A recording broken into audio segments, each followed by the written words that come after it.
Hello there folks, and welcome to this video number 59 on proof. Algebraic proof it is at that. So this one is a grade 5 one. There is another video that I'll make after this one which is grade 6 algebraic proof, so only on higher. This one could be on foundation, but some of it's really tricky. So keywords, proof. What is proof? When you're proving something, you're showing something mathematically, so showing something or proving a statement to be correct or incorrect for that matter. You could be saying that's not true. And there are various ways to prove things. There shouldn't be two O's in that prove, it should be one O in there in maths, and we can prove through numerical examples. That one's a correct prove. I like my English lessons that I'm giving you as well at the same time here, with my spelling mistakes that I've put in and not looked through. We can also prove things algebraically, which is much trickier. To use algebra, we must employ the skills we have learnt up to this point. So, for example, we might use expanding brackets or collecting terms, rearranging, and maybe some other things. So, in the first question, I've got Yanni thinks that the difference between two primes is always odd. Give an example to show he is incorrect. Well, let's think of two prime numbers. The first one that comes to my mind is 2, because that's the first prime number. All right, we'll list a few prime numbers. We'll just put them down for a minute. 2, 3, 5, 7, 11, 13. There is a video on prime numbers if you're not sure what prime numbers are, but you should be if you're watching this one. This one's tough stuff. So next one's 17, 19, 23, 29. That's the ones we really should remember up to. And yeah, let's see if the difference between them is always odd. So if we went with the difference between 2 and 3, so 3 minus 2, that actually gives us 1. Is that an odd number? It is. So that's actually true. That proves his statement true.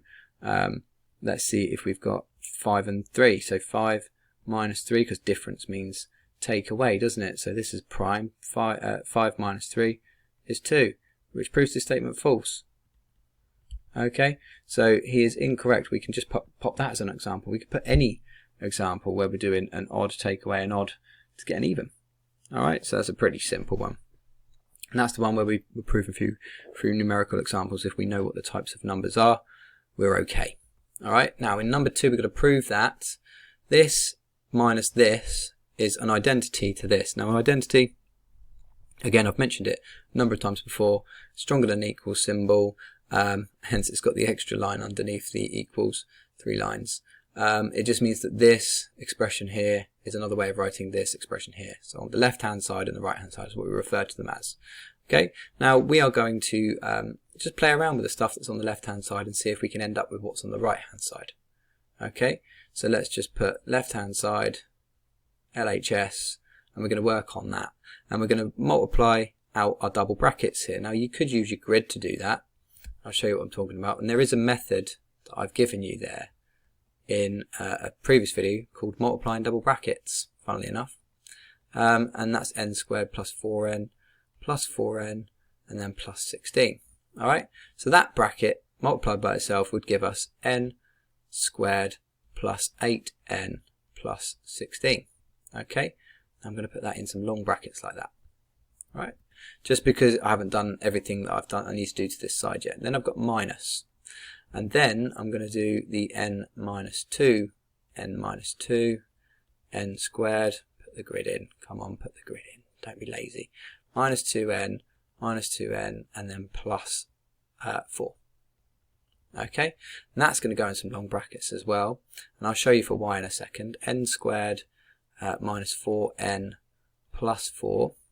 Okay, we're ignoring everything on this side at the moment. I've gone past the identity point, but we should really try and line it up nice and neatly. So what I've got here is this minus, and that was a problem there. That was a tricky thing, which is why I put this question in. Everything now in this bracket here, and I did mention this in the previous video, everything's going to change sign. So n squared plus 8n plus 16, it stays the same. Then it's going to be minus n squared plus 4n and then minus 4.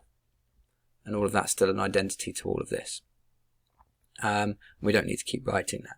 Now let's just collect our terms. So n squared minus n squared, that actually cancels that one out.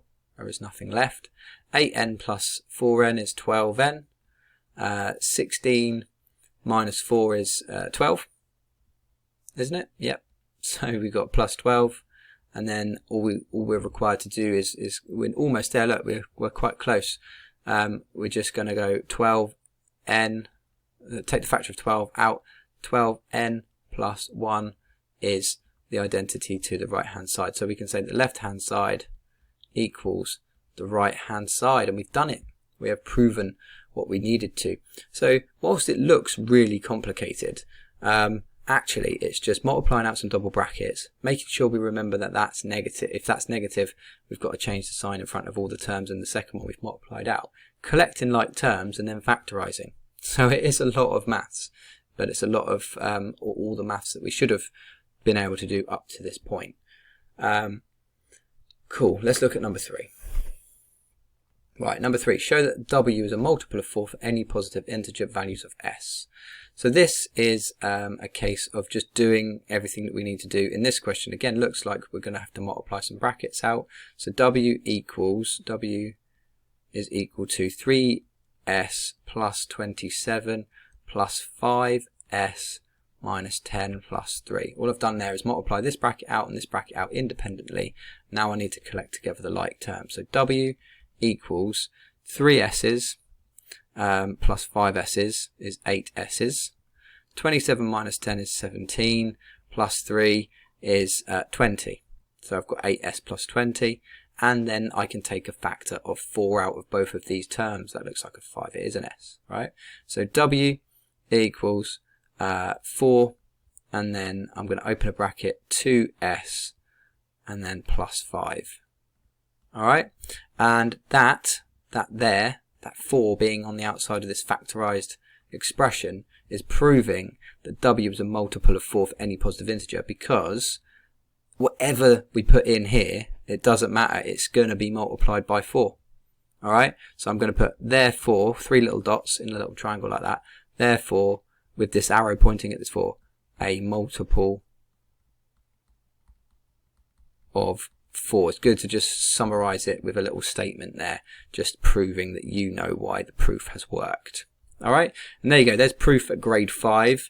Like I said, in the next video it's going to be proof at grade 6, slightly more complicated, more wordy, and only on higher stuff. This is the end of the foundation stuff. Do not watch past this point if you are doing foundation paper, unless you're really, really interested, in which case please do.